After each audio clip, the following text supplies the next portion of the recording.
With that, I would like to introduce Dr. Charlie Grob. I'm going to struggle to keep this to a couple minutes here, but let's give it a shot. So Dr. Charlie Grob is presently the director of the Division of Child and Adolescent Psychiatry at Harbor UCLA, and a professor of psychiatry and pediatrics at UCLA Medical School. And he's been doing psychedelic research and writing about psychedelics for the last 3 decades. So, and this research is pretty impressive in its scope. So it spans everything from ethnopharmacologic research with ayahuasca in Brazil, to some basic neurophysiologic work with MDMA in humans, to a pilot study of MDMA-assisted therapy for autistic adults with social anxiety, to the first study in the renaissance of psychedelics in the last 2 decades, that is, using psilocybin-assisted therapy for patients suffering from anxiety and other distress with late-stage cancer. And you know, if you notice, that's a lot of firsts. And he's been a person who has really taken the wisdom and the work from the first round of this in the West in the 50s and the 60s. And first of all, some of those people were his friends and mentors. And he took that wisdom and formalized it in his own research that we have benefited from in the last 2 decades, but also in a series of interviews and conversations that he put together with Gary Bravo in the book Higher Wisdom, which is part of our syllabus. And I'll just, as a side note, that was, I think I was in high school, and the first piece of psychedelic literature I ever read was the interview with Jim Fadiman in the Higher Wisdom book. And you know, that was like 10 plus years ago, and set me off on this path. So just as a side note there. And so I really, you know, Dr. Grob is a hero of mine, and I really appreciate him as a person who is bridging what we know from the earlier era, what we know from these deep sources of wisdom from other cultures using psychedelic medicines. And in this spirit, he actually, and he'll tell you a little bit about this, has a forthcoming textbook, which is the first textbook of psychedelic medicine, and it's named differently, but it's really an honor to have the person who literally wrote the textbook, or edited it in this case, for our course. I think it's a huge privilege, and with that, I'll hand it over to you, Dr. Grob. Great. Well, thank you, Gianni. It's really good to be here this evening with all of you, talking about a topic I've been fascinated with almost my entire life. You know, my interest dates back to the 1960s when I went off to college, and life was never the same after that. I also, you know, my decision to go to medical school and into psychiatry also had a lot to do with discovering the literature on psychedelic research back in the late 60s, early 70s, and just finding it absolutely fascinating, and making a decision that this is the area where I wanted to work, and I realized I needed to get necessary credentials. So, you know, I went back to school, did pre-med, went off to medical school, then training, and it's been a long road. But over the years, I've been able to, along with the help of friends and colleagues without whom none of this could have happened, I've been able to accomplish, as Gianni mentioned, you know, a number of research projects, including some, the first phase 1 normal volunteer study with looking at the effects of MDMA with my colleague Alicia Danforth. We did a treatment study a few years ago looking at an MDMA treatment model for autistic adults who have severe social anxiety. The focus was treating the social anxiety.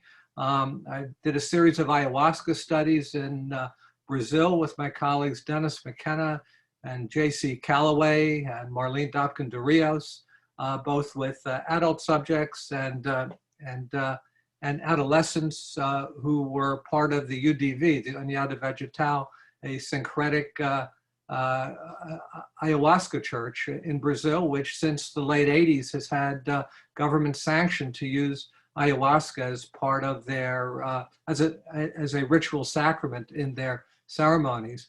And then I also did, one of the studies that inspired me the most when I was younger and going through the literature was what Stan Grof had done working with terminal cancer patients with reactive anxiety and depression. And it was really remarkable work he did back in the late 60s and early 70s. And it was really tragic that it was shut down along with all other psychedelic research by the early 70s. But with the encouragement of my colleagues at the Hefter Research Institute, particularly Dave Nichols, I was able to develop the first, we were able to pilot a modern study using a psilocybin treatment model to treat patients with severe anxiety, existential anxiety, reactive to advanced cancer. And, I'll talk a little bit about that in the talk. And currently it's ironic, you have Brian Anderson coming in next week. I'm collaborating with Brian and also Tony Bossis, who's at NYU on a multi-site study looking at a psilocybin treatment model in the palliative care setting. So that will be hopefully something we'll be able to talk about in the future as it evolves. So we'll get started with my slides. I am prone to go off on tangents. Hopefully,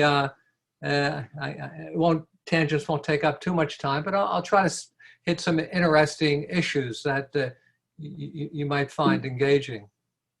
So now it's not moving. Huh. Well, tech support. What do you think? Tech support, yeah, it looks like it may. Oh, maybe... wait, how it down here? Oh, we're good. There we go. Okay. Well, everybody has to, list who has supported their studies. Hefter has supported my psilocybin study, ayahuasca study. MAPS supported the MDMA studies. Betsy Gordon rescued me on a couple of occasions when we had just plumb run out of funding, because we ran our studies early on a shoestring. And don't be deceived by NIMH being up there. That's in reference to the fact that for the psilocybin study. Oh my God, Apple Pay, it works. Oh my God, Zoom on the car. So somebody needs to mute their system? Okay, thanks. So with NIMH, we had an NIMH-funded GCRC, an inpatient research unit at Harbor UCLA, where I did my psilocybin study. So that's how NIMH gets credited. NIMH has not, since the late 60s, funded any clinical treatment study involving psychedelics. They have funded studies looking at mechanisms of action, but not a straight up study looking at whether there's clinical efficacy or not. So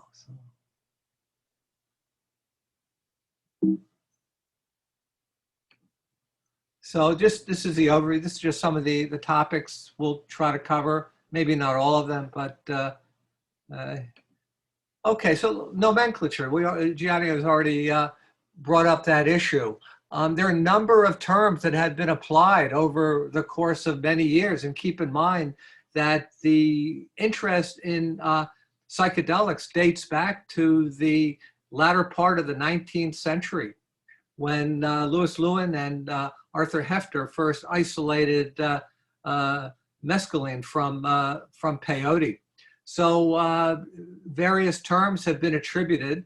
The three most popular have been psychedelic, which came out of a correspondence between Aldous Huxley and Humphrey Osmond.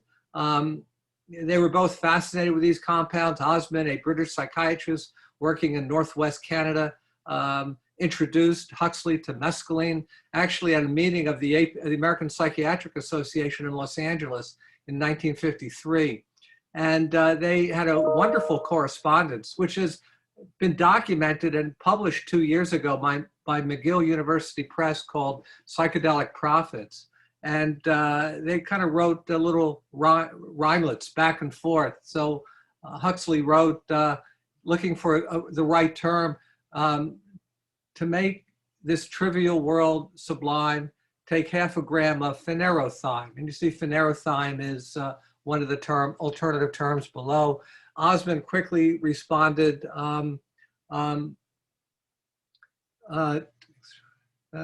can't remember what the hell it was. To fathom hell or soar angelic, take a pinch of psychedelic. So that's how they came up with the term psychedelic, which has been the popular term, the term in culture, the term as it applies to individuals using it outside of a medical context. Entheogen refers to accessing the divine within, a term created by the theologian Houston Smith. And, but yeah, the issue there is not all psychedelic experiences are, have a psychospiritual quality. There's a potential with many, and they can be very, very healing, can have very salutary effects, but it's not as universal as I think one needs for this term. Now, hallucinogen, which sometimes gets disparaged as being over-medicalized, is actually my preferred term. And also I use it in the title of my textbook, which is a Handbook of Medical Hallucinogens. And one thing I learned from my old friend, Ralph Metzner, who wonderful teacher, a great friend over 30 years, passed away a couple of years ago. I learned a great deal from him. He pointed out to me one day that the root of the term hallucinogen is from the Latin hallucinare, which translates out as mind journeying or mind wandering, mind traveling, or tripping, as you will. And I thought that was just perfect. And then you can see all these other alternative terms. I like fantasticant, which was something Louis Lewin came up with. He was considered the father of modern psychopharmacology. He was a German chemist. But you can see various, including psychotomimetics, referring to its potential under certain circumstances in vulnerable individuals to induce psychotic states. So the pharmacology, psilocybin chemically is very much akin to serotonin, 5-hydroxytryptamine, and serotonin. Psilocybin is 4-phosphoryloxy N,N-dimethyl tryptamine, and you can see it's quite similar and quite similar to the serotonin, and easily enters and impacts serotonin receptors. So that's it's as if our human biology has been wired to be receptive to these extraordinary compounds. Even more so with LSD. LSD has potency on a microgram level, which it's just about the most potent, compound biologically what one can find. So actually, the discovery of the serotonergic neurotransmitter system owes a debt of gratitude to psychedelics or hallucinogens. Daniel X. Friedman at the University of Chicago did a study where he used radioisotope labeled LSD, injected it into laboratory monkeys, and then took images, whatever the technology allowed at that time, and found that certain areas in the brain and central nervous system lit up. And this was later determined to be the nuclei and the pathways for the serotonin neurotransmitter system. So what's not readily appreciated is that hallucinogens did have a role in actually discovery of one of our most important basic neurotransmitter systems. We know that hallucinogens are 5-HT2A receptor agonists. And in part, we know that because you can block their effect by administering the antagonist, 5-HT2A antagonist ketanserin. And we also know that with repeated administration, you rapidly develop tolerance as you downregulate the 5-HT2A receptors. So here are some non-classic hallucinogens that lack in the indole ring. Ibogaine is from the West African plant iboga. Iboga is used in ritual context in cults which are ancestor cults, which are essentially trying to direct people's attention to their ancestral origins and move them away from Western acculturation. That's Iboga. It's administered in ceremony, often to pubertal initiates. And in the Bwiti cult in Gabon, individuals take Iboga in this cult. They take a mega dose on one occasion, after which they may at ceremonies take very small dosages. And it's an ancestor religion, and the young initiates are administered the Iboga. It's a ground up bark of a root. They're administered it until one of two things happen. Either they have a vision of an ancestor or they die. So this is serious business, and taken very seriously by native peoples who've used these traditionally, these compounds. There's also salvinorme, which is the active diterpene of Salvia divinorum, the plant. In the Mazatec Indian in Oaxaca in Mexico have traditionally used Salvia divinorum by rolling it up into a wad, putting it in the back of their mouth, and letting it slowly dissolve over time. And they have a gradual onset, sustained plateau of a moderately strong visionary experience. And they find it of great value for purposes of healing and to help the culture get grounded in its traditions. But in the US, going back about 15 years, there was great interest in the chemically isolated active diterpene, salvinorin A, which induces a rather bizarre dissociative experience. And in my observations, individuals I've spoken with who have tried salvinorin A, almost all of them have only taken it one time. It was not an experience they wished to replicate. And then another non-classic hallucinogen would be ketamine. That's a whole topic in and of itself. It's being touted as a new treatment. My concern with ketamine has to do with the limited duration of the efficacious effect, and also the degree to which ketamine can create a psychological dependence.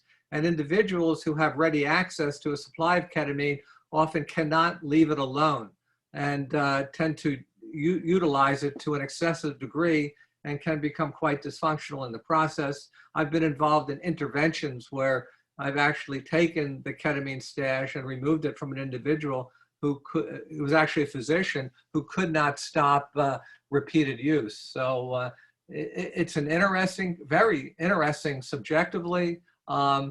It's got these short-term positive effects on mood. There's even a model now to treat chronic PTSD, but again, the positive effects seem to sustain only for a relatively brief period of time. Unlike the classic hallucinogens, where you'll frequently hear accounts of sustained therapeutic effects going out over months or even years. And then there's MDMA, 3,4-methylenedioxymethamphetamine, not a topic for this talk, but you know, a drug that's been studied quite a bit. I did a study, as I mentioned, a couple of studies. The first phase 1 study, and also with Alicia Danforth, the study looking at treating autistic adults with social anxiety. And then finally, NBOM, which is a phenethylamine hallucinogen, which has very strong potency, active on a microgram level, can be put on blotter paper, and that's part of the problem. NBOM has been used as a drug substitute for LSD. It's cheaper to obtain and sometimes easier to obtain. And there have been cases of individuals who had adverse reactions to NBOM, expired, and the blame was attributed to LSD, which was obviously false. I wrote an article with Dave Nichols a couple of years ago called Is LSD Toxic? We published it in the forensic literature, and we went through a series of cases of individuals misidentified as having taken LSD and either of having killed themselves or gotten aggressive and killed someone else, but in the end it turned out to be NBOM. I consulted not too long ago on a case of a young man who was in jail for murdering his best friend while presumably under the influence of LSD. I did a long interview with him, and it became clearer and clearer to me it wasn't LSD this kid had taken. He had taken LSD hundreds of times in astonishingly high dosages and had was able to control the experience very well, never had a problem. And then on this final occasion, he took this drug he had thought was LSD, turned out to be N-bomb, and he completely lost sense of orientation, became very agitated, and became very aggressive, directed towards his friend, and murdered his friend in the process. So one needs to keep track of these new trends. They're interesting. They are scientifically intriguing. Some of them may turn out to have therapeutic application, but there's also, with some of them at least, risks that are not readily recognized. So the range of hallucinogen effects, these are sustained alteration of consciousness, alterations in perception, mood, and cognition.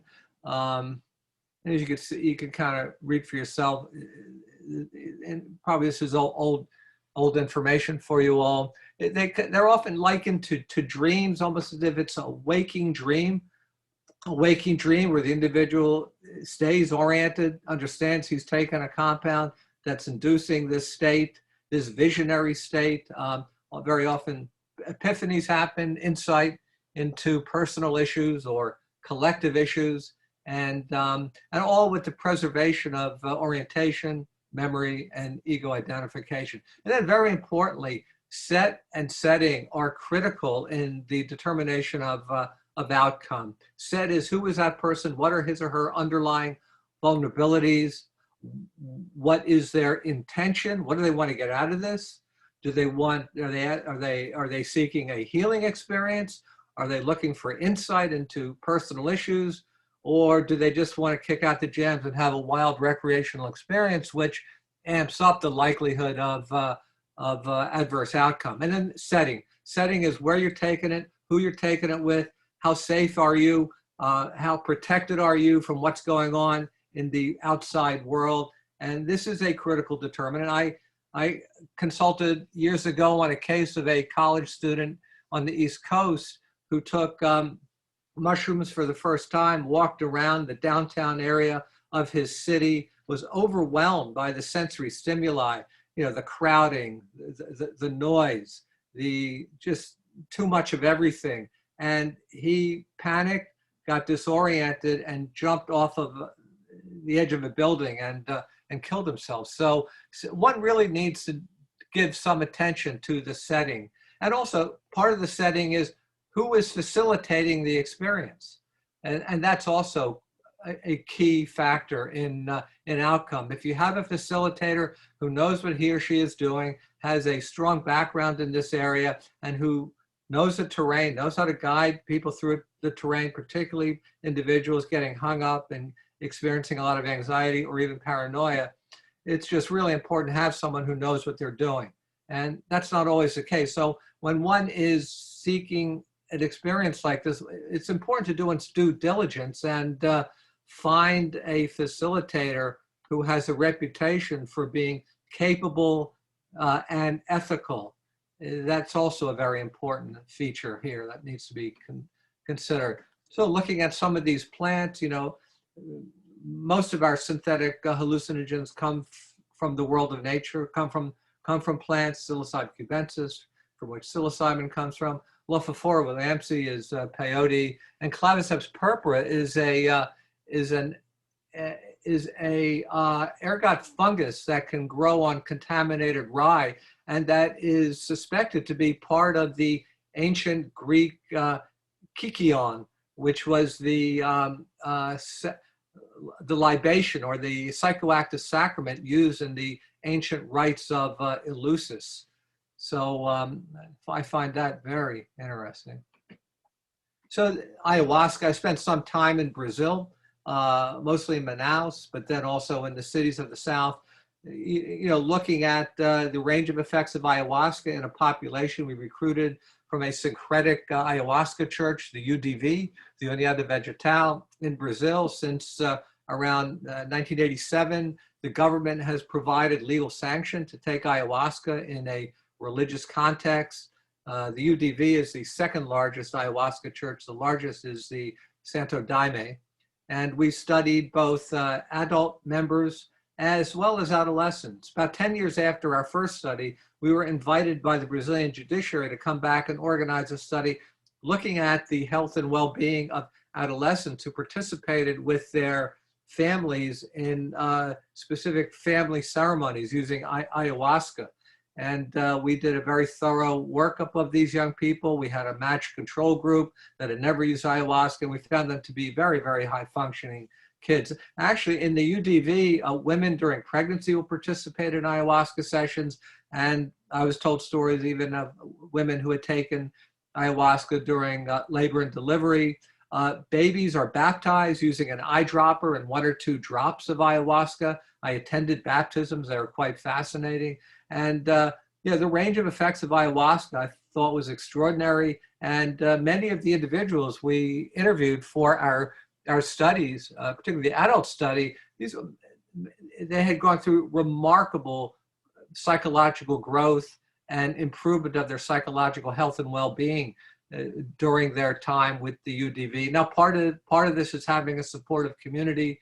All churches can point to members who benefit from that community in communal environment. But something quite unique about ayahuasca, and we met many individuals, some of whom I interviewed formally and some of whom I'm talking with informally, who prior to joining the UDV, prior to being exposed to ayahuasca, they had led very disreputable lives, serious alcohol, substance abuse problems, problems with the law, problems with violent discontrol, a lot of mood and aggression dysregulation. After their entry into the church, there was just remarkable remission of their pathology. And certainly an area in need of further examination. There's never been a formal study in the US looking at the range of effects of ayahuasca. It's all been done in South America and as well as in Spain. There's a researcher there who for many years did some good work. But there's certainly a great need and opportunity to look at ayahuasca in this country. And I think our regulatory agencies are more receptive than they have been in many decades to allowing well-designed work occur with individuals who have good reputations, and it doesn't hurt to be in an academic institution.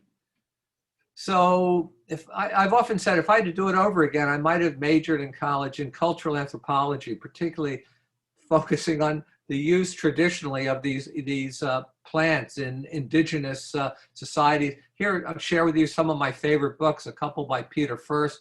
Flesh of the Gods is actually a translation of the Aztec name Tianacatl, which was their name for psilocybin mushrooms, Psilocybin cubensis.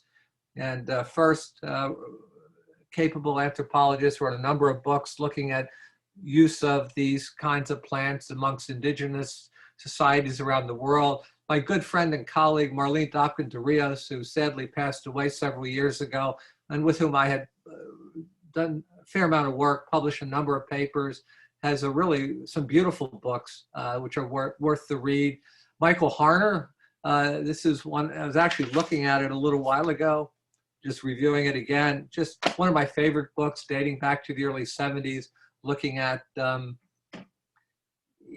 different traditions of hallucinogenic plant use in various indigenous contexts around the world.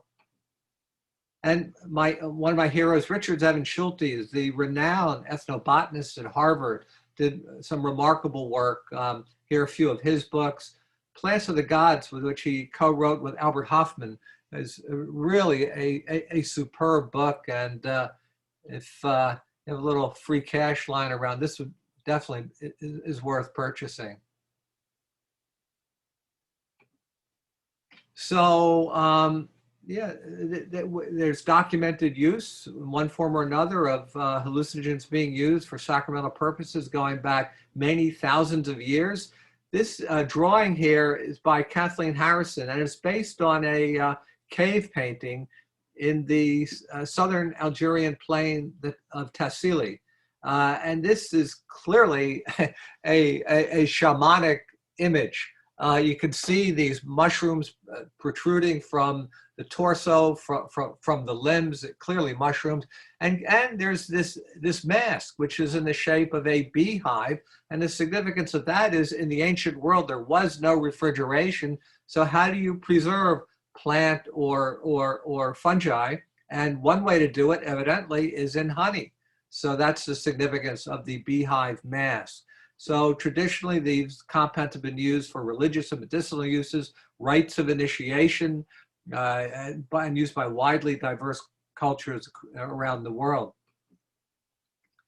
The shamanic model, I think it's really important to understand that this is the very foundation of any work we're going to do with psychedelics. And in fact, the first article I wrote on psychedelics in the late 80s, I co-wrote it with Gary Bravo. We called Shamans, Sacraments, and Psychiatrists, just looking at what, as modern psychiatrists, what can we learn from the shamanic model? And one thing is, purification practices. Really watch what you eat, because if you don't, you may pay the price later. Sexual abstinence in many indigenous cultures is part of the preparation to do a deep dive into these visionary experiences. And I have talked with a number of individuals who've had great difficulty, specifically with ayahuasca. And I always ask about the sexual abstinence. And more often than not, individuals report that, within a day or two of the ayahuasca session, they had a sexual experience. And certainly the ancient peoples would have told them that this will set you up for a very rocky experience. So preparation, set and setting is key and part of the indigenous model. These are powerful expectation effects directed towards predetermined therapeutic goals, the importance of intention, and also the importance of the notion of hypersuggestibility. These compounds put one in a very suggestible state. And if you're getting, powerful, positive, strong, positive messages, you will take them to heart. If you get negative messages, that may also influence the outcome of the experience. There's a formalized structure, the induction of altered states, navigating the altered intrapsychic terrain. When you work with a facilitator, I think you need someone who has some firsthand experience with that terrain. It's very hard to guide someone through a very novel, very unusual terrain if you've never been there yourself. Also, symbolic death rebirth experiences can often yield profound therapeutic outcome. And then the integration element is also afterwards. That late that night or the next day, the days after that, it's very, very important to process, go over your experience, and to put it in context of what was your intention. Because more often than not, intentions will manifest, but it may not be apparent till one works through the integration phase. Just some nice paintings I like from Pablo Amaringo, a Colombian ayahuasquero who later developed a school of painting. Just kind of like that, kind of an ayahuasca in the jungle experience. Here are some, these are from Africa, in indigenous youth, part of a Bwiti cult rite, a rite of initiation. They enter these experiences, these rituals as children. They emerge as full-fledged adults in the society, in the culture. So these are very important experiences for indigenous people, where traditionally, but also where the use has survived relentless Western acculturation over some centuries. So pubertal initiation rites, transforming adolescent boys and girls into fully participating members of adult society. It's learning how to manage these altered states. We talked about hypersuggestibility. What's unique about these experiences compared to what's going on in the West, where you see a great deal of misuse and abuse by young people, is these rituals are overseen and facilitated by the elders of the community, and they are culturally sanctioned. And they achieve a strengthening of social cohesion.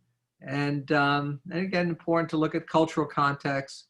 And for modern youth in some of these countries, often impoverished countries around the world, it can address problems of alienation and disenfranchisement and also meaninglessness. So what's so interesting about these compounds is the existential element, where and a great, I think, dilemma in the modern world is existential angst, loss of meaning and purpose to life. But to an uncanny degree, a well-run session with a hallucinogen facilitated by someone who knows what they're doing, and an individual who doesn't carry significant innate vulnerability can really kind of address the existential angst and alleviate that existential anxiety, depression, and demoralization. Again, some pictures from the Bwiti, just preparing a youth for participation in the ritual. Okay, so just briefly, Johnny, tell me if when we kind of get to the point in time where I should start wrapping it up, because I could get hung up on slides. So you just keep me posted. Will do. So, okay, hallucinogen. Yeah, there's no data on. I mean, there was no hallucinogen use to speak of prior to the 60s, and even during the 60s, we have very little to no data that's helpful to understand how many youth took LSD or other psychedelics. I could tell you, going off to college in 1968, it seemed like a lot of people were taking it of my generation. They may disavow that now, but that was not the case way back when. When data started to be collected, the mid-late 70s, you saw the annual prevalence never exceeded 10%. This is among adolescents. And whites were all observed to be by far and away the ethnic majority of young users. That may be changing a little bit in recent years, but certainly back in the 60s and 70s, it was a white person's privilege, let's say, or a white person's often drug of choice. You know, it amplifies experience. So someone living in relative affluence, relative peace, it can amplify positive attributes. Back in the 60s and 70s, you know, people of color often living in poor communities, even dangerous communities, amplifying that experience was often not thought to be helpful. But just here you see hallucinogens just relative to frequent use compared to other compounds, relatively low compared to others. Just skip through these, just numbers. So it's never exceeded 10% among 12th graders. So then you get the other end of the age spectrum. This is from the New Yorker magazine, and the two elderly gentlemen are walking through the park, looks like Central Park. One says to the other, I don't know about you, but I say it's time we started experimenting with drugs. But you do have a real phenomena of, there's been a lot of press about the kind of the use of these compounds to help individuals prepare for the end of life. So there's greater interest now among elderly people. And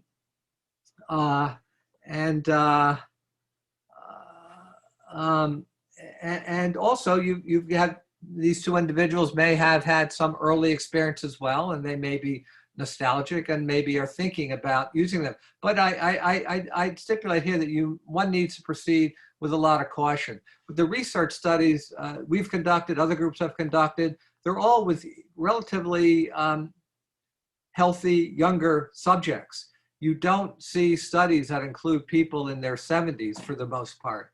And these are individuals who, for instance, may be more prone to cardiac problems. They may not be aware of it, but they're more, their cardiovascular system is more vulnerable. And we know that the classic psychedelics not only affect 5-HT2A, they affect some other subreceptors, including the 5-HT2B receptor, which can impact cardiac valve integrity. So this is another area that really needs a good focus, a research focus moving forward to get a better handle on medical safety among medically vulnerable individuals, including elderly people.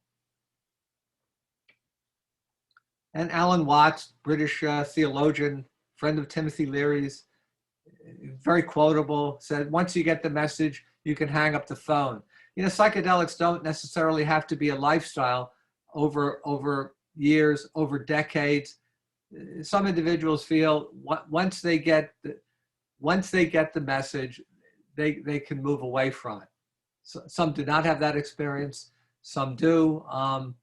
Just something to keep in mind. Individuals, I think, should take some breaks periodically, and if they're into this kind of lifestyle, into these experiences, and really reflect and ponder. And again, one should examine one's intention. You know, I'm a believer that a serious compound, serious drugs like this need a serious intention to take them, and that's like healing. It's for psychospiritual reasons. But it's not to have a wild time, you know, and brag about it the next day. So, you know, maybe I'll just run through potential adverse effects. Always important to know. I mean, they're not addictive. They're not physiologically addictive, but they can cause psychological dependence. Tolerance develops pretty quickly, and you can also get cross tolerance. Hallucinogen use disorder generally means the wrong person is using the compound at the wrong time, and it can cause impairment in function, impairment in judgment, difficulty controlling use, and increasing quantities of drugs taken over time. When I was a freshman in college, I had one of the guys in my section of the dorm, he took LSD, I think, every day for an entire semester. And he said it was great, but my observation was he did not return for the next semester because he got perhaps the lowest grade point average in history at that school that semester. So, yeah, there's a right time and a right place, and there's a wrong time and a wrong place. Okay. A bad trip, these are episodes, often it's transient anxiety, which can alleviate. Dave Nichols made a remarkable discovery a few years ago, identifying a metabolite that's generated around the 6 to 7 hour point of an LSD experience that is anxiogenic, 13-hydroxy-LSD. I thought that was fascinating. And again, the anxiety is often influenced by its setting and also dose. If you take too much, well, you're at greater risk. So one needs to be cognizant there of what one is doing. And also vulnerable individuals are at greater risk for bad trips. Sustained psychotic reactions can occur. They're relatively rare. Doesn't mean they don't happen. Last year, I dealt with a young man and his family. Young man had gone to the Amazon, had a series of ayahuasca experiences and came back floridly psychotic. He's improved over time, but psychosis can occur. But he did not put together safety parameters that he should have, including he went by himself. It was a long trip. As soon as he got to his destination, he participated in a session. He did repeated sessions over the course of a week. He didn't know anyone there. There was no help in integration. And, by the time he got home, he was not in real good shape. So look for severe underlying vulnerability. Look for strong family histories of mental illness. That could be a sign. And also people, the more one uses, the more one is likely to have difficulty and so forth, so on.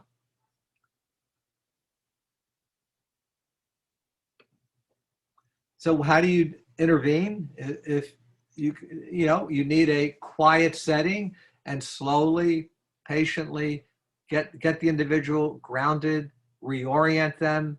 It's important that they get a message along the lines of, I know you're having a very difficult time now, and that's rough, but the good news is it's because you took a drug, and the effect of the drug, the duration of the drug is time limited. So slowly but surely, you are going to return to normal. One of the scariest things about a bad trip is a sense of, oh my God, what have I done? I'm never going to be the same again. I will never become myself again. I've lost my sense of self. But with quiet, gentle reassurance, you can get most people grounded and out of that difficult place. If you need to use any medication, benzos are far superior to neuroleptics. With neuroleptic, if someone is agitated, getting aggressive, you may need to use whatever you have access to get them calmed down and safe. But if it's just anxiety that he's containing on his own, I find a neuroleptic it kind of stalls the process out, and it does not allow for individuals to work through whatever is going on, and can predispose them for depression in the days and weeks or even longer that follows. So yeah, it can cause a bad trip can cause some PTSD. A bad trip can exacerbate underlying PTSD symptoms from some other events. So there you go. HPPD, just visual phenomena off, trails and auras, delayed onset. You see more in individuals who are polydrug users, and I've seen it with individuals using ecstasy or MDMA of questionable quality, and sometimes associated.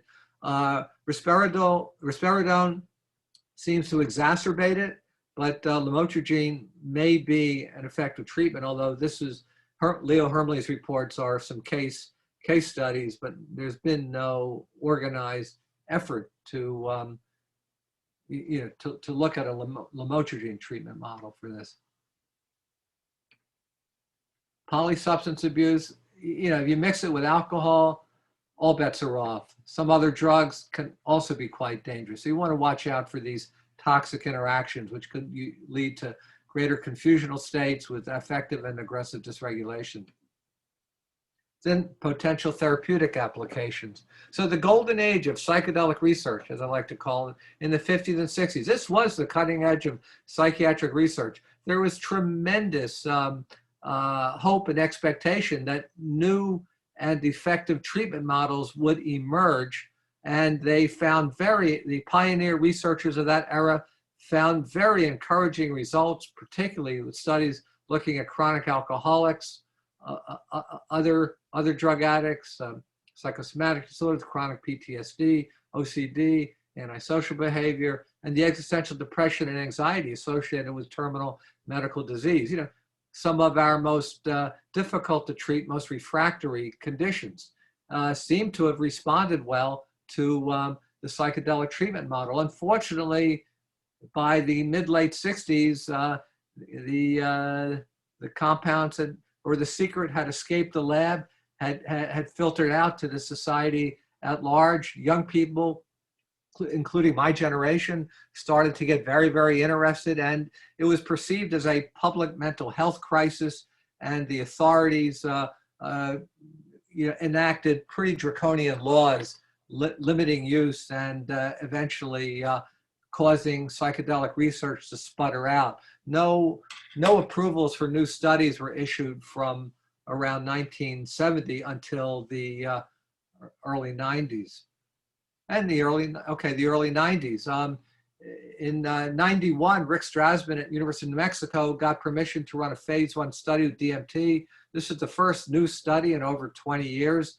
The next year, at 92, we got permission to run an MDMA study at Harvard UCLA.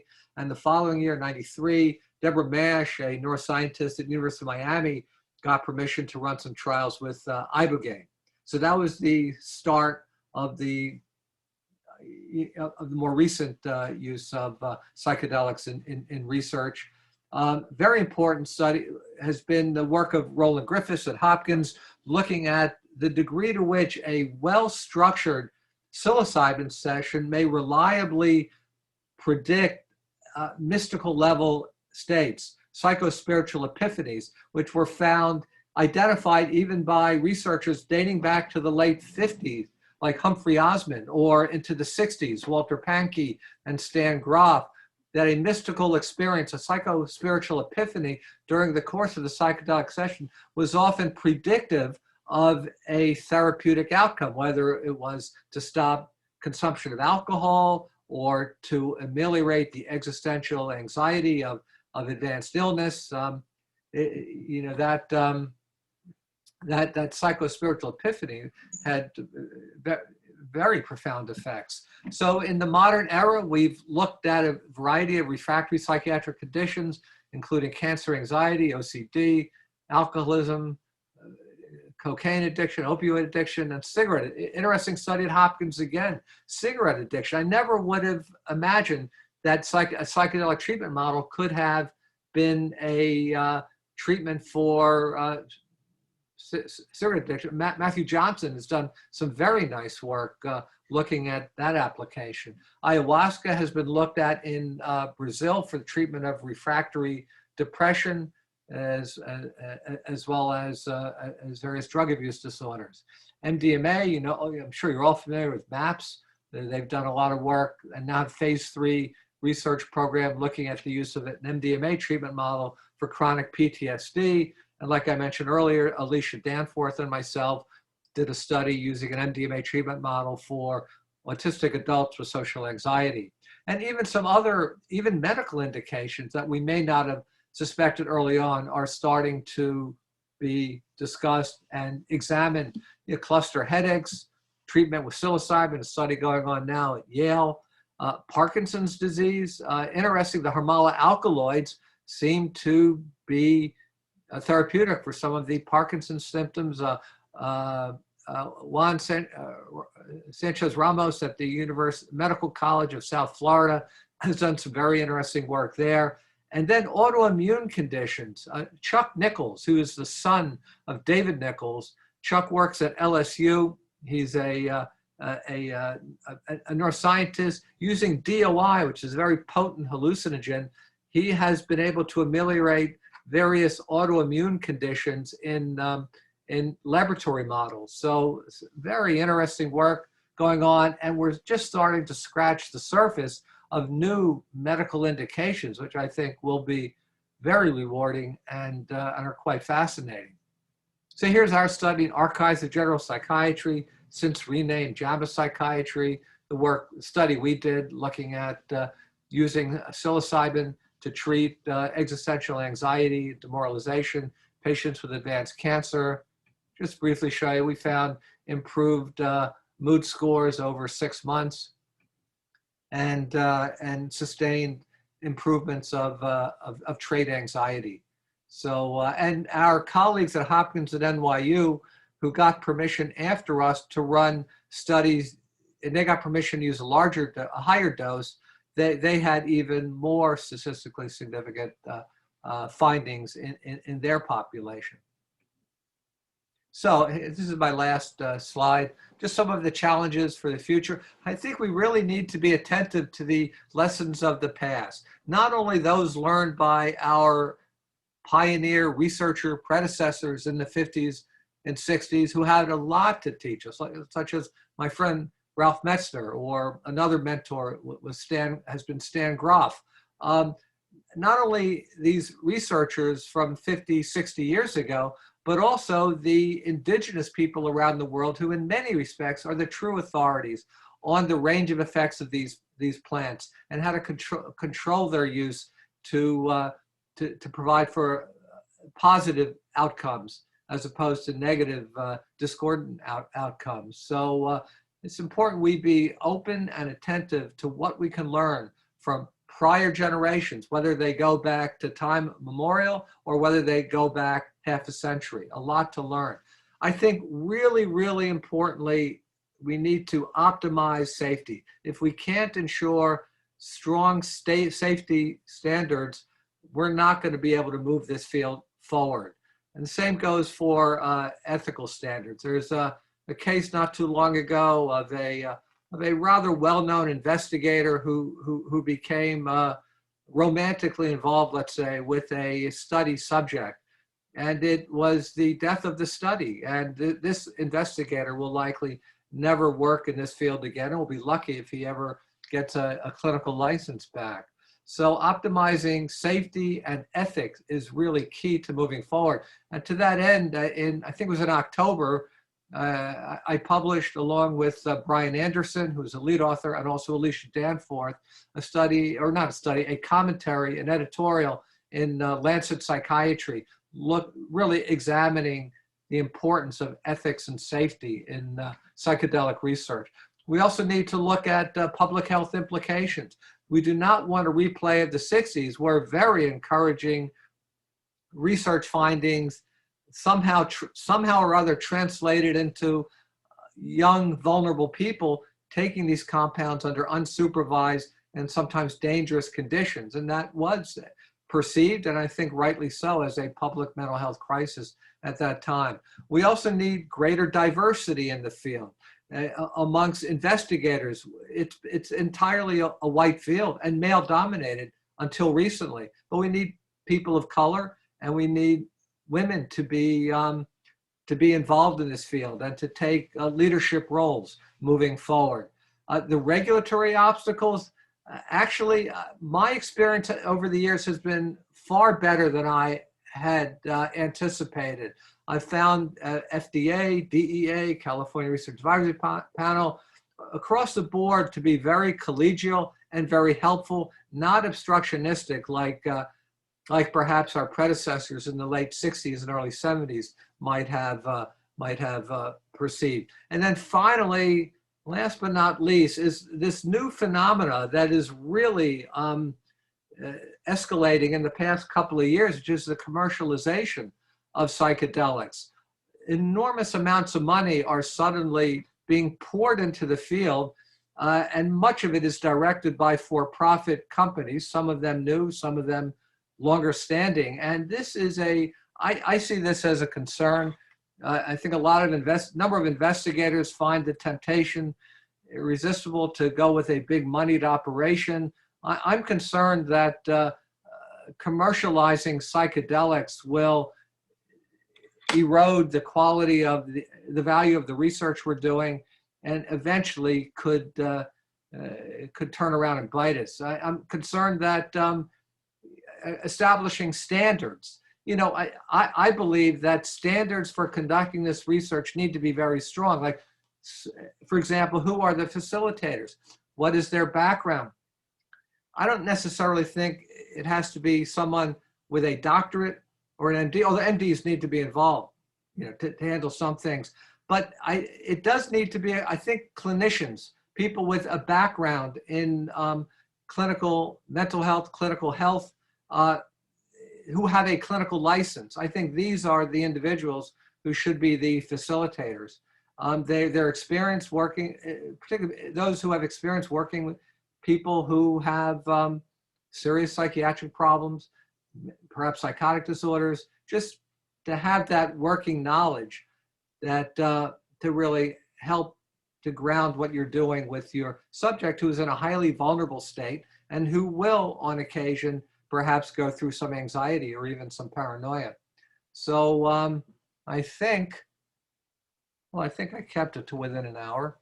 And these are our friends who've kept watch over us, Mushroom Stones from Central America. Again, survived over the ages. Let me point out also, amongst the indigenous people, again, we owe them a debt of gratitude. They kept the knowledge alive. They were persecuted relentlessly by the Europeans, particularly the Spaniards and the Portuguese who came to the New World. And they were persecuted over their use of these powerful psychoactive plants. So their use had to go deeply underground and had to be deeply disguised. An example being with mushrooms, they were condemned by the conquistadors and the friars who accompanied them in the 1500s and the 1600s. They went deeply underground to the point when in the mid 20th century, it was widely believed by academics that there was no such thing as a hallucinogenic mushroom. It was thought to be either confused with peyote or just mythology.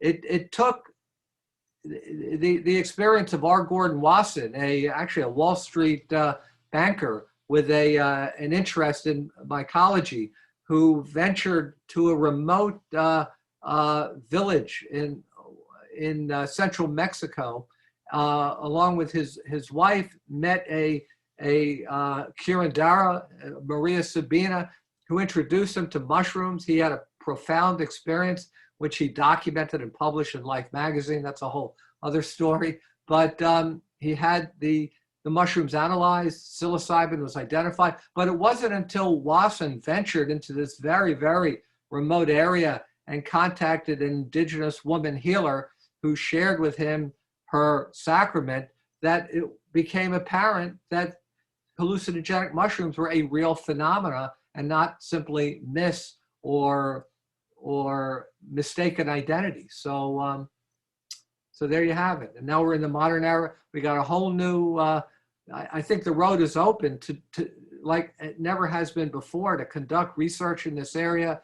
There's more and more of a buy-in within academia, medical academia. I think as long as we kind of keep our act together and do a good job establishing and maintaining strong safety and ethical parameters, I think the road ahead looks good, because the bottom line is these compounds have the potential to be utilized in an effective treatment model with conditions that are refractory or non-responsive to conventional treatment. So I think that the road forward is exciting. I've pretty much done my bit over the course of the arc of my life, and now you guys are going to kind of take the torch from me and my contemporaries and move this field forward. And I think the future is very, very exciting and very promising. So thanks for this opportunity to just rant on, but that's my talk. Thanks, Dr. Grob. We're clapping. You can't hear us, but we're clapping for you. Thank you for that. Can we keep you for a few minutes for questions? Sure. So we've got a few, and they range from broad to specific. One, and so I'll try to wrap a few into each question, but a few people are curious about your work with ayahuasca and what you saw there. I'll just comment that what's most striking is that it's an excellent example of the impact of set and setting. So when used in this culturally embedded way, what you observed in the UDV church was that people used it responsibly in a ritual context and had generally positive benefits for health and social aspects of their life, etc., versus the anecdote you shared about the young person who took it on the side of the road and was totally overwhelmed and had no context and unfortunately jumped off the building. So to wrap that into a question, can you speak a little bit about the contextual effects of ayahuasca in that setting in Brazil? Maybe speak a little bit about dosage and use and anything else you observe. Yeah. Well, again, you're right. It's a very good example of how important set and setting is. But in this case, it's specific for the Brazilian context. So there may be aspects of the setting which would be a little offsetting to someone coming from the U.S. But for Brazil, for the Brazilian individual, it really reinforces a strong setting. In the UDV ayahuasca ceremonies, they're always group ceremonies. Individuals never take it on their own. They never take it for recreational purposes. It's always for a religious context. So the religious community gathers on the first and third Saturday evening of every month, as well as on special religious holidays, which in Brazil there seems to be a great many of those.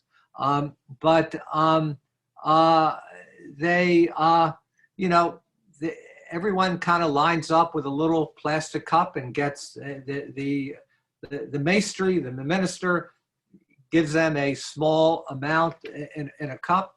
Seems like a small amount, but potency is not necessarily dependent upon quantity. So some of these small cups can pack quite the punch.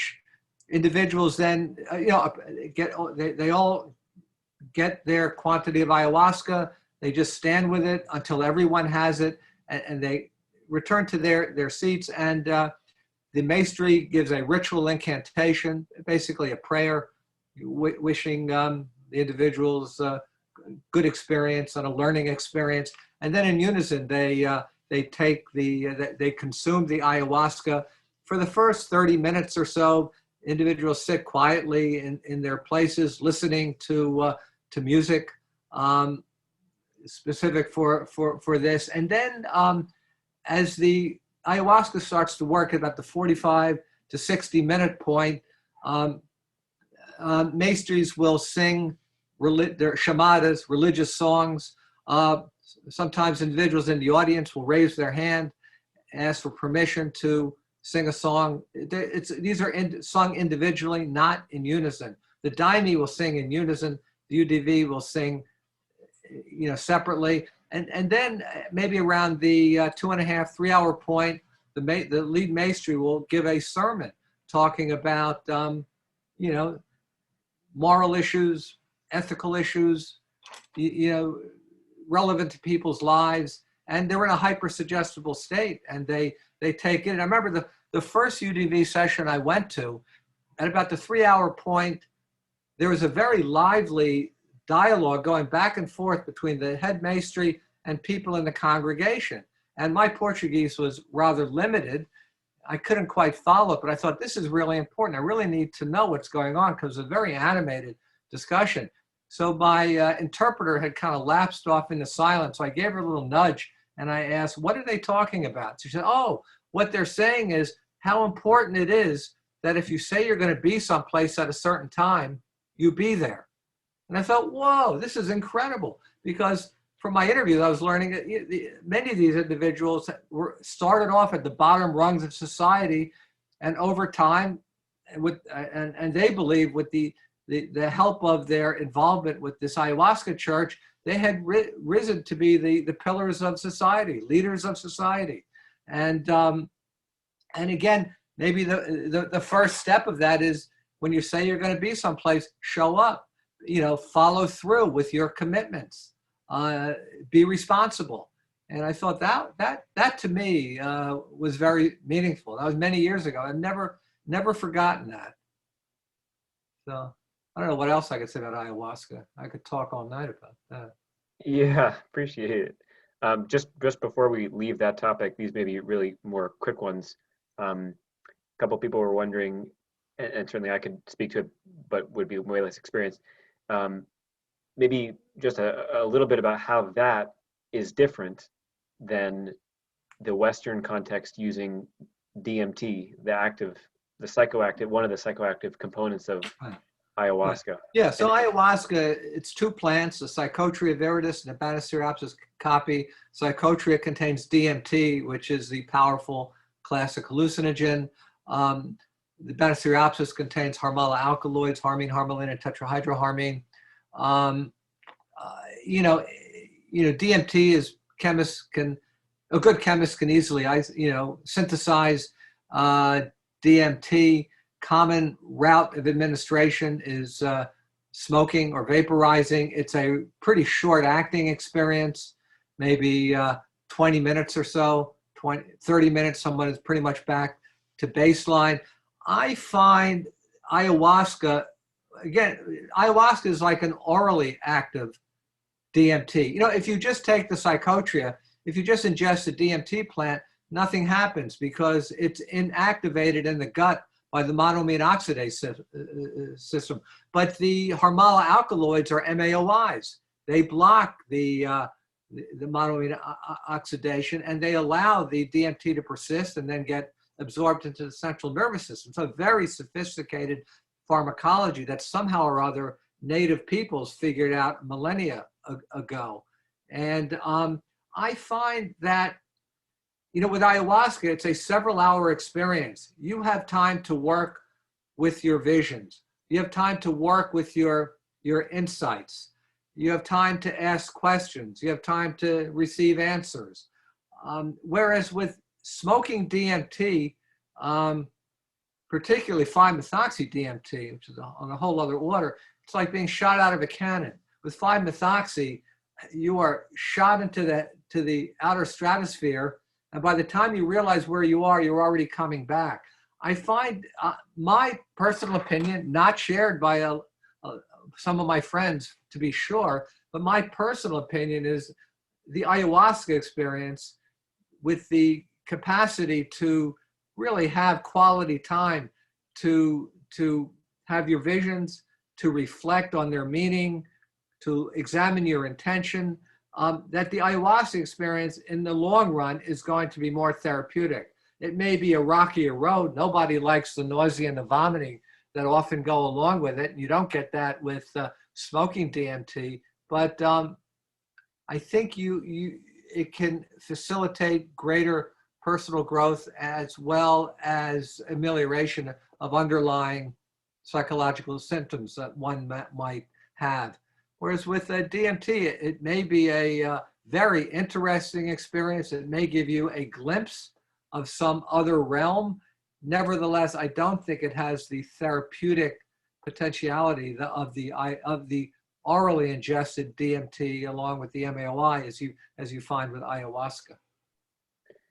Yeah, my guess would be the same. I like what you said. I think if the on-ramp and off-ramp are more gentle and slower, that's just more minutes you have to do integration with your sober state of mind, which essentially you live with, you have.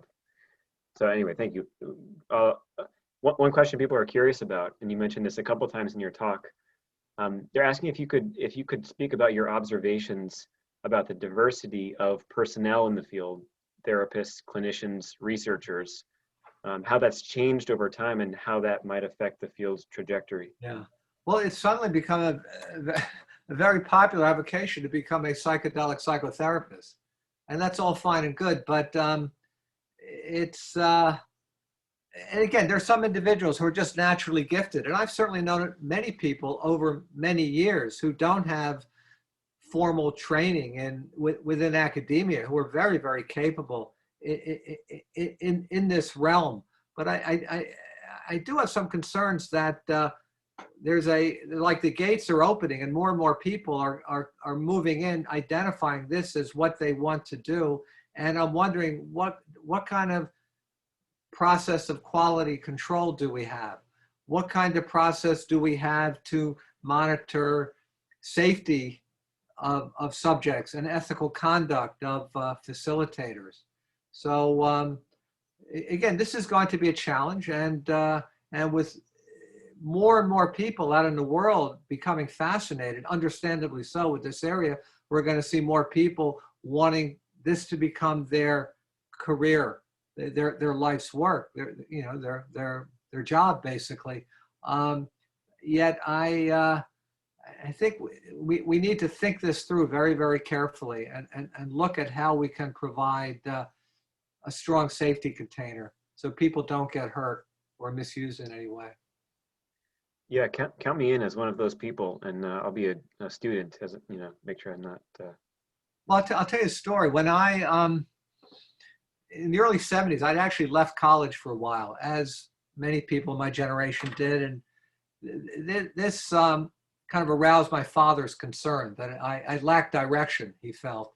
So he told me if I ever figure out what I wanted to do with my life, I should let him know. He didn't care what time of the day or night it was, I should call him. And as it turned out, I had this job working in a dream research laboratory where my job was to monitor EEGs and wake subjects up over intercoms and record dream reports. And to stay awake, I needed something good to read. And one of the investigators was Stanley Krippner, who's still around, a psychologist. He's been at the Saybrook Institute for many years. The study was in New York, and Stanley, one of the main investigators, and Stanley allowed me to borrow, from his library in the hospital, and he had pretty much everything that had ever been written, published on psychedelics, and I just devoured it. I just read it and thought it was absolutely fascinating. And you know, one night, probably at 3 in the morning, I had an epiphany that I knew what I wanted to do with my life.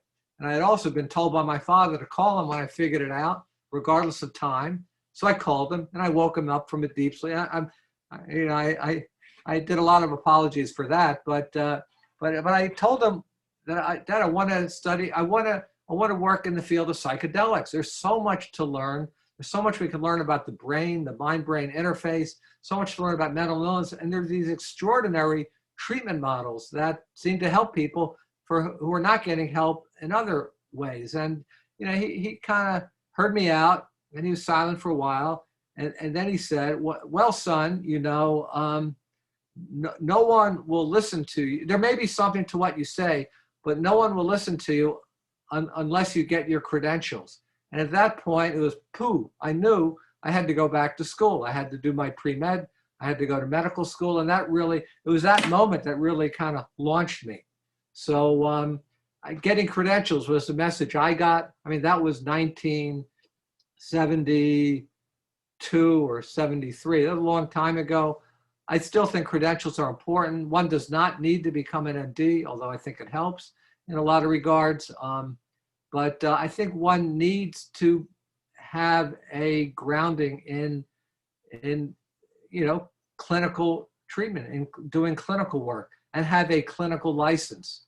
One needs, I think it's important also to maintain quality standards. Is facilitators need to have skin in the game. And if you have a facilitator with no clinical license, well, you ain't got nothing. You got nothing to lose. It may be less of a, you know, there may be less of a disincentive here to act out. But if someone has a clinical license of one sort or another and knows that he or she may lose that license because of acting out, that, I think that could be an added deterrent.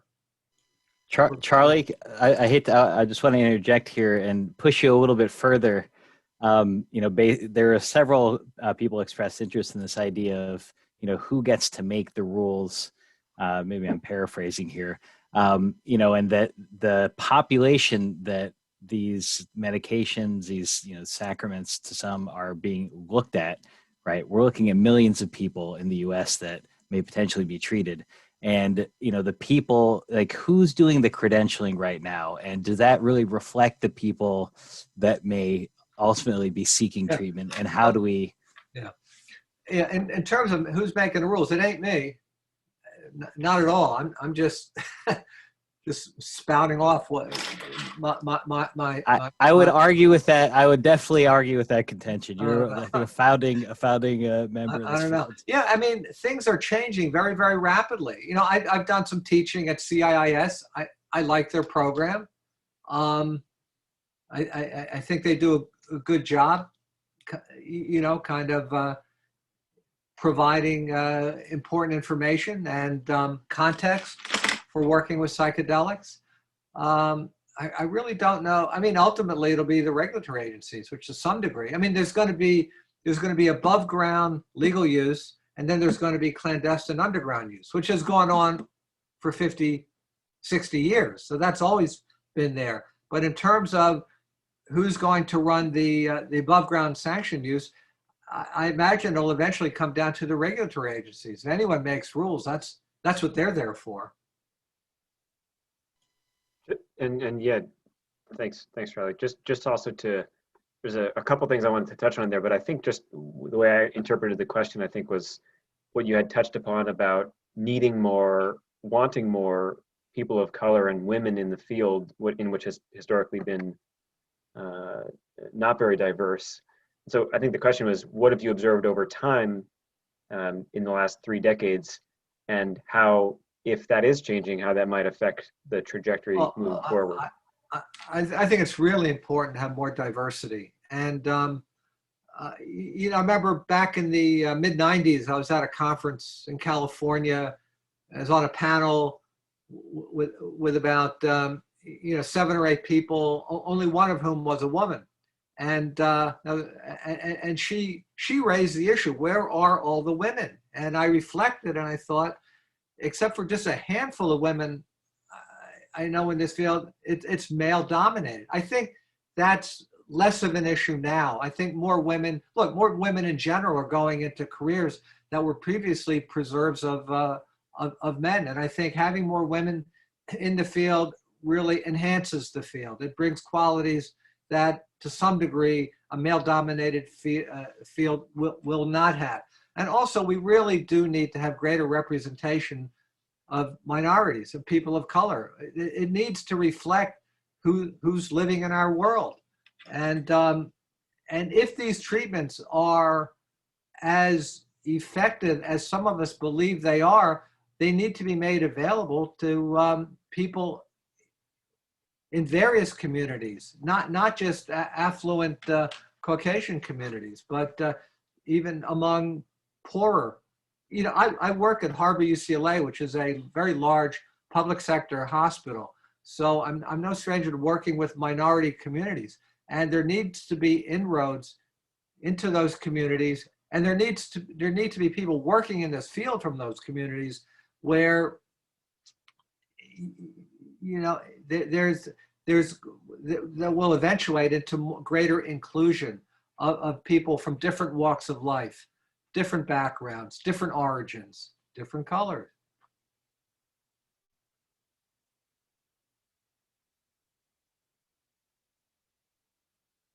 Sorry, I was muted. I was chatting. I appreciate you addressing that. Yeah, I mean, I think just to comment on that, I think at the very least, it just makes sense that what we've seen across cultures is that things are most effective when they're sensitively and properly embedded in a culture or subculture.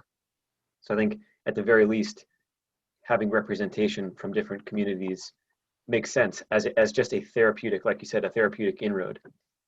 I want to jump to another question that a couple people were curious about, which I think you probably are a world expert on here, which is you straddle the world of mainstream psychiatry, and I guess it's becoming more mainstream, but psychedelic research. So you're division chief of a pediatric psychiatry unit at UCLA, and you are writing the textbook about psychedelics and have done research for 30 years.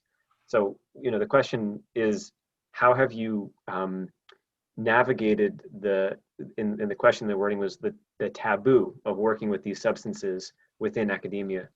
Yeah, well, I had a great passion for working with psychedelics. I also enjoy being a psychiatrist. I enjoy working in academic settings. When I first started to express my interest to colleagues, peers, teachers, a number of them told me psychedelics would be a career killer.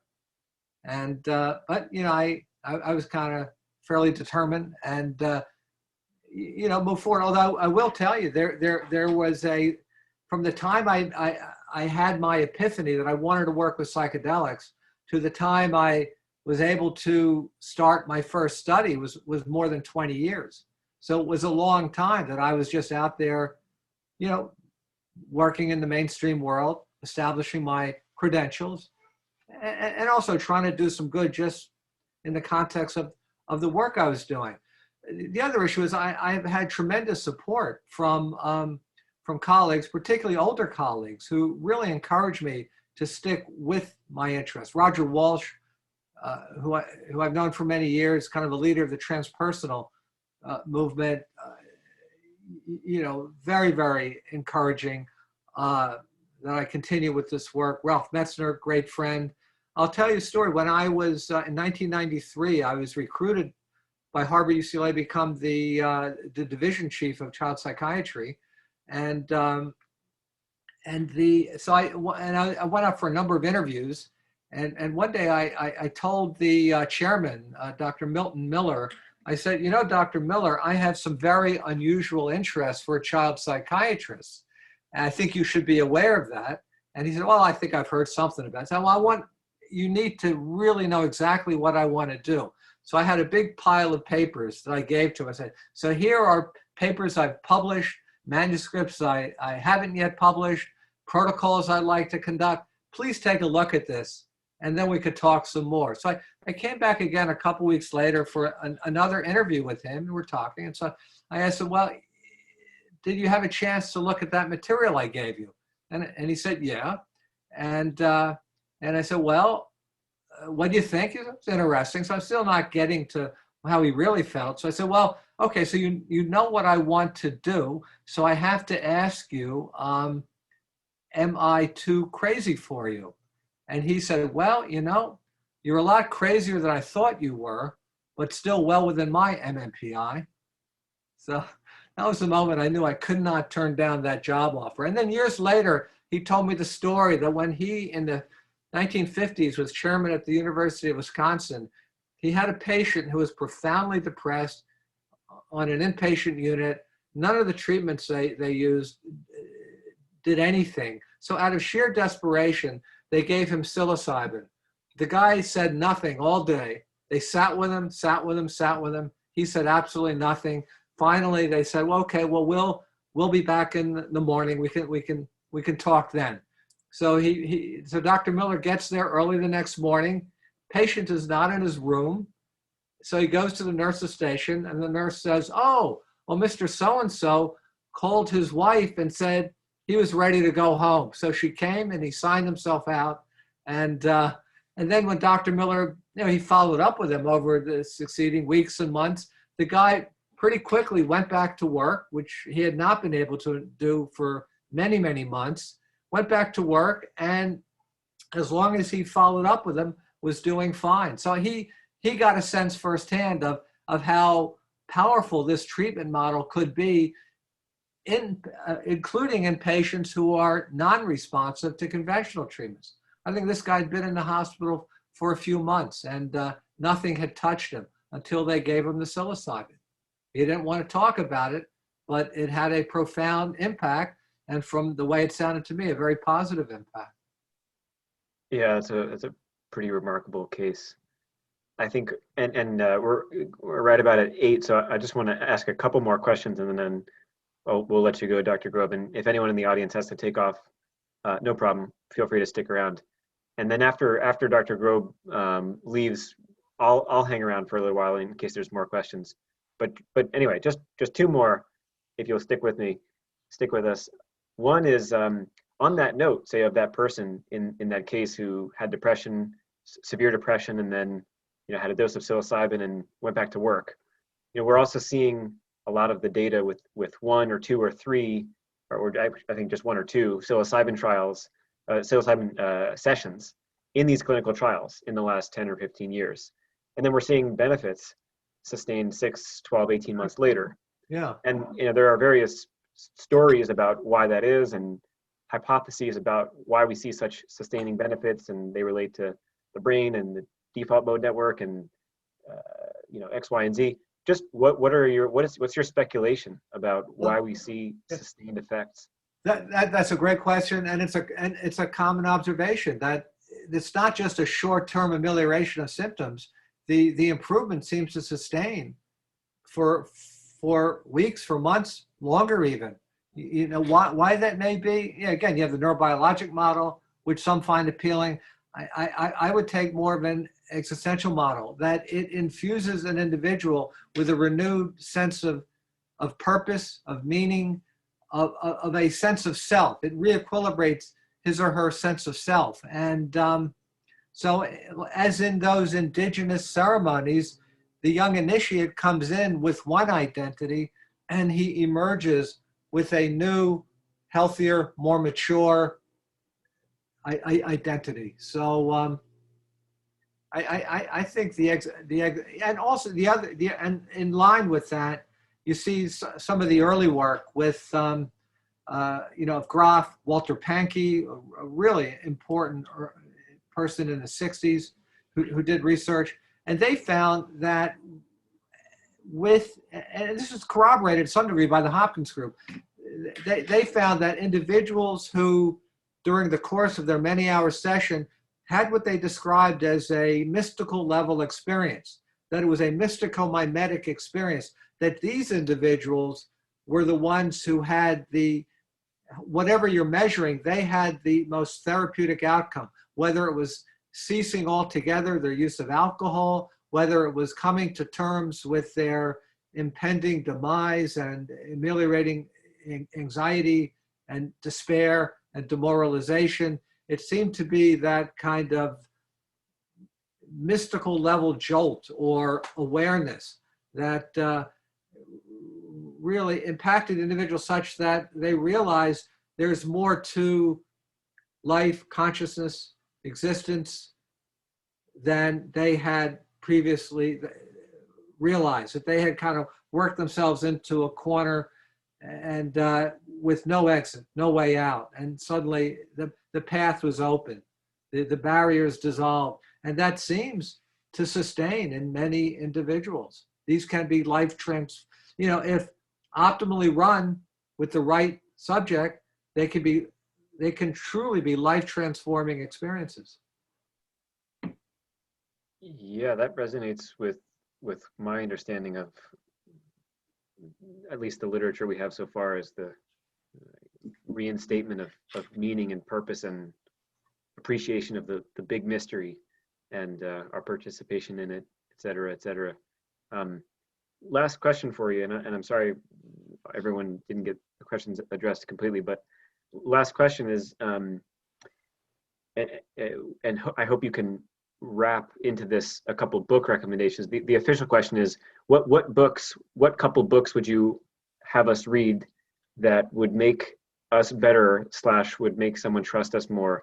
But I'll wrap that into a larger question, which is, what broad advice do you have for young people, students, ranging from undergraduate to medical studies to business school, to basically young people? What advice do you have as a and I don't mean this in any way badly, but an elder in the field? Yeah, sure. To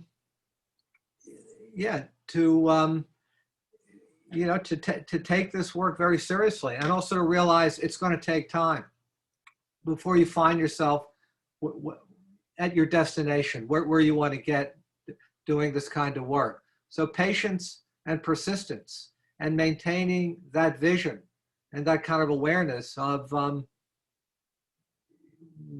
how you see your life, or how you would like to see your life journey, or how you would like to see it manifest in the work you do, in giving back, in being of service, helping people.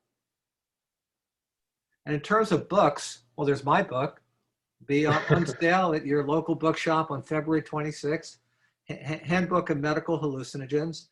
Oh God, I showed you some of my anthropology books. I love history, and there's some great history books if you really want to learn. They're like Storming Heaven by Jay Stevens, Acid Dreams by Martin Lee and Bruce Schlane. There's a new book, if you're interested in MK Ultra, the nefarious activities of our military intelligence who used these compounds in the 50s and 60s for purposes of brainwashing and for counterespionage.